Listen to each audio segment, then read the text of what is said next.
Gel में, वापस आ गया। जिसने मुझे पकड़ा उसको पश्चाताप हो गया, त्याला झक मारली आणि याला पकडला। अरे हम गुंडे लोग हैं,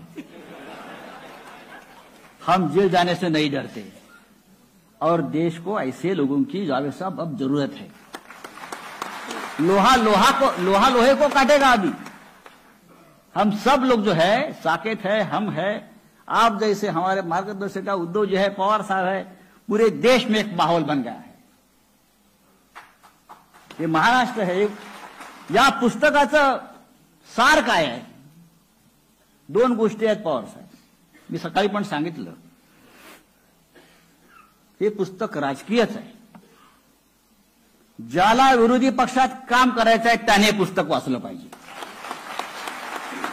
ज्याला सत्तेची चाटुगिरी करायची आणि सत्तेसाठी सर्व काही करायचं आहे, उसके लिए किताब नहीं है।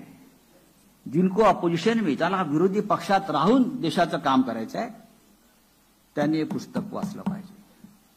आणि एका वाक्यात सांगतो, या पुस्तकाचा सगळ्यात शेवटचा सार असा आहे की महाराष्ट्र गांडू नाहीये।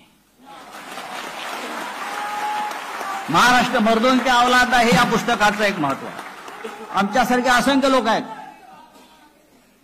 अनेकांना त्रास झाला, अनिल परबना त्रास झाला, असंख्य लोग हैं जो झुके नहीं, आज भी लड़ते रहेंगे। आज भी मैं कोर्ट में जाता हूं, जज के सामने खड़ा रहता हूं। बोलिए